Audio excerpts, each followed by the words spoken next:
वीरों के प्रति सम्मान प्रकट करने का अवसर प्रदान करता है। यह आयोजन मां भारती के वीर सपूतों, सैनिकों, शहीदों और उनके परिवार के प्रति समाज की श्रद्धा और विश्वास की अभिव्यक्ति है। राजस्थान के इतिहास में और संस्कृति में वीरता और राष्ट्र सेवा को हमेशा सर्वोच्च प्राथमिकता दी जाती है। भारतीय सेना के इतिहास और वर्तमान से राजस्थान का गहरा नाता रहा है और राष्ट्र सेवा में राजस्थानी वीरों ने हमेशा अग्रणी भूमिका निभाई है। देश की सबसे लंबी अंतर्राष्ट्रीय सीमा राजस्थान से लगती है और यहाँ का हर नागरिक सेना के प्रति समर्पण भाव से ओतप्रोत है और काम भी करता है। परमवीर चक्र विजेता वीरू सिंह जी, मेजर शैतान सिंह और लेफ्टिनेंट जनरल संगत सिंह जैसे वीर सपूतों ने राजस्थान का नाम इतिहास में स्वर्ण अक्षरों में अंकित किया है। राजस्थान के हर गांव में कोई ना कोई परिवार जिसने सेना की वर्दी पहनी है और यही हमारी सबसे बड़ी पहचान है। हम सौभाग्यशाली हैं कि पिछले 2 वर्षों में प्रदेश में ऐसे कई बड़े कार्यक्रमों का आयोजन हुआ है जिनसे प्रदेशवासियों को हमारी सेना के पराक्रम, शौर्य को नजदीक से देखने और जानने का अवसर मिला है।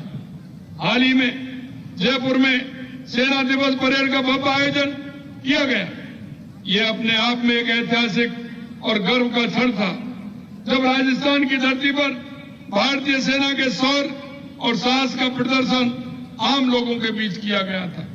यह ऐतिहासिक 15 जनवरी की सेना परेड राजस्थान में होना, यह राजस्थान के ही नहीं, ये हमारे उन सभी वीर सैनिकों के और हमारे राजस्थान में ये स्वर्ण अक्षरों में लिखा गया कि छावनी से बाहर राजस्थान के अंदर इतनी बड़ी संख्या में लोग उनसे जुड़े और उसके बाहर यह कार्यक्रम हुआ। निश्चित रूप से मैं सेना के अधिकारियों को और माननीय मजिंदर सिंह जी को बहुत बहुत शुभकामनाएं भी देता हूं। भाइयों बहनों, चूरू और शेखावाटी की धरती ने देश में प्रेम का भाव सदा जीवित रखा है। देश की आजादी से 17 वर्ष पूर्व चूरू में देशभक्ति ने धर्म स्तूप पर तिरंगा फहराकर चूरू का नाम आजादी के आंदोलन में रोशन किया था। आजादी की लड़ाई में चूरू के सेनानियों की भागीदारी इस जिले के साहस और स्वाभिमान की सच्ची कहानी है। सन 1962 के भारत चीन युद्ध, 1965 और 71 के भारत पाकिस्तान युद्ध तथा कारगिल विजय अभियान जैसे सभी बड़े युद्धों में चूरू के सैनिकों ने सीमाओं की रक्षा में बहुत बड़ी भूमिका निभाई है। 1971 के भारत पाकिस्तान युद्ध में चूरू की धरती के महान योद्धा लेफ्टिनेंट जनरल संगत सिंह राठौर ने ऐसा युद्ध कौशल दिखाया जिसके कारण उन्हें दुनिया के महान सेनापतियों में गिना जाता है। इसी गर्व को सम्मान देते हुए मैं आज घोषणा करता हूं कि चूरू खेल स्टेडियम का नाम अब लेफ्टिनेंट जनरल संगत सिंह राठौर के नाम से रखा जाएगा, ताकि आने वाली पीढ़ी हमारे वीर सैनिकों की गाथाओं को जानकर युगों तक प्रेरित होती रहे। भाई और बहनों, देश के यशस्वी प्रधानमंत्री श्री नरेंद्र मोदी जी के नेतृत्व में भारत एक प्रमुख विश्व शक्ति बनकर उभर रहा है। उनके नेतृत्व में भारतीय सेना और मजबूत हुई है। Surgical strike, Balakot air strike ने पूरी दुनिया को बता दिया कि नया भारत अब घर में घुस करके मारता है। और मैं एक बात और कहना चाहता हूं, आज आप देख रहे हैं आत्मनिर्भर भारत, और मैं सबसे बड़ी बात यह है कि रक्षा के क्षेत्र में हमारा भारत आत्मनिर्भर बना है और ये माननीय देश के यशस्वी प्रधानमंत्री नरेंद्र मोदी जी की देन है। आज हम देख सकते हैं कि जितने भी हमारे इंस्ट्रूमेंट बनाए गए हैं रक्षा के क्षेत्र में वो अपने हैं। भारतीय सेना ने ऑपरेशन पराक्रम, ऑपरेशन रक्षक और ऑपरेशन सिंदूर जैसे अभियानों के माध्यम से ये दिखाया है कि हमारी सेना दुश्मनों को मुंह तोड़ जवाब देती है। भारतीय सेना ने जमीन, आकाश, समुद्र हर दिशा में अपने पराक्रम और शौर्य का भव्य प्रदर्शन किया है और नवीन तकनीकी का प्रयोग कर हमारी सेना और ज्यादा सशक्त हो रही है। भाइयों बहनों, आज इस अवसर पर मैं उन वीर शहीदों को और सैनिकों को गर्व एवं सम्मान से नमन करता हूं जिन्होंने अदम्य साहस का परिचय देते हुए राष्ट्र के लिए सर्वोच्च बलिदान दिया है। आज यहाँ उपस्थित वीर नारियों और वीरांगनाओं को भी मैं प्रणाम करता हूं। आज जो कि अंतर्राष्ट्रीय महिला दिवस भी है और इतनी बड़ी संख्या में हमारी वीर नारियां और वीरांगना आई हैं, उनको महिला दिवस की भी आप सभी को मैं बहुत बहुत शुभकामनाएं देता हूं। यह प्रमाण करता हूं कि उनका अभिनंदन करता हूं जिनका साहस और त्याग हमारे लिए प्रेरणादायी है। आपकी यह मौजूदगी हमें प्रेरित करती है कि देश की रक्षा सिर्फ सीमाओं पर नहीं होती, बल्कि आप सबके साहस और शौर्य से प्रेरणा लेकर पूरे समाज को हर संभव अपना योगदान राष्ट्र सेवा में देना होता है। मित्रों, वीर सैनिकों और उनके परिवारों के प्रति हमारी सरकार की नैतिक जिम्मेदारी और सामाजिक जिम्मेदारी भी है। मैं अभी कहता हूं कि हमारा सैनिक कभी भी रिटायर नहीं होता। हमारा सैनिक हमेशा उसी भाव से काम करता है, उसी राष्ट्र प्रेम के भाव से काम करता है। अगर हमारा गांव में सैनिक है तो उनका जीवन है वो भी उसी तरह से रहता है कि वो राष्ट्र के लिए क्या दे सके, समाज के प्रति उनका क्या दायित्व है उसको कर सके। इस तरह के भाव उनके मन में होता है। इसलिए मैं उनको शुभकामनाएं देता हूं कि हमेशा वो राष्ट्र हित की, समाज हित की बात करते हैं। ये गौरव सेनानी समारोह इसी प्रयास का विस्तार है ताकि हम शासन और प्रशासन के हर स्तर पर आपकी सहायता कर सके और आपकी समस्याओं का हर संभव समाधान निकाल सके। पिछले कुछ महीनों में चूरू जिले में घर घर जाकर पूर्व सैनिकों ने, वीर नारियों ने और उनके परिवारों से बात की, उनकी समस्याएं सुनी और मैं आपको विश्वास दिलाता हूं कि इन समस्याओं का लगातार समाधान किया जा रहा है और हर समस्या के समाधान के लिए हमारी सरकार प्रतिबद्ध है। आरटीडीसी के सभी होटल और गेस्ट हाउसों में वीरांगनाओं को 50% और सेवारत एवं पूर्व सैनिकों को 25% की छूट का प्रावधान किया गया है। आवश्यकता अनुसार नवीन जिला सैनिक कार्यालय, सैनिक कल्याण कार्यालय खोले जा रहे हैं ताकि दूर के इलाकों में रहने वाले सैनिक परिवारों को आने जाने में कोई परेशानी ना हो।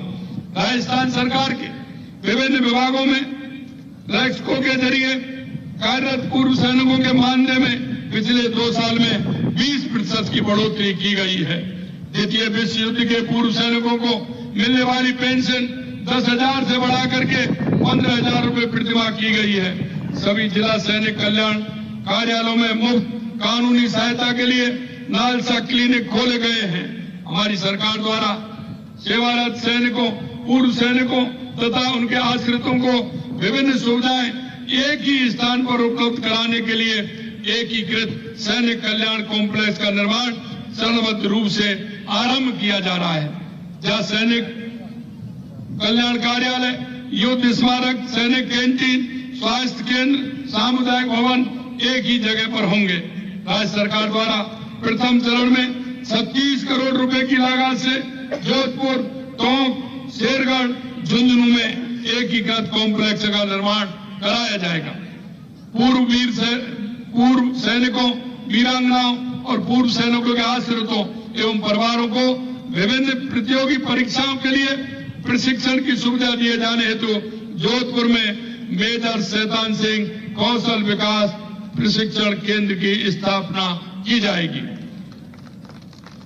वीरों की धरती राजस्थान के बहादुर सपूतों के देश की सुरक्षा में योगदान तथा उनकी वीरता, बलिदान को सम्मान दिए जाने के लिए झुंझुनू में वार म्यूजियम की स्थापना की जाएगी।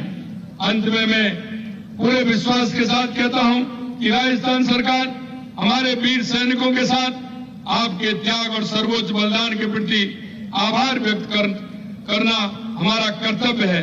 इस समारोह में आकर इसे सफल बनाने के लिए अपने सुझाव और विश्वास से हमें रास्ता दिखाने के लिए और राज्य सरकार को आपकी सेवा करने का मौका देने के लिए मैं आपको सभी के दिल से बहुत बहुत धन्यवाद देता हूं। अंत में मैं इतना कहना चाहता हूं मेरे भाइयों, हमारे सैनिक जिस गांव में है, जिस झाड़ी में है, वहां उसी तरह से काम करते हैं।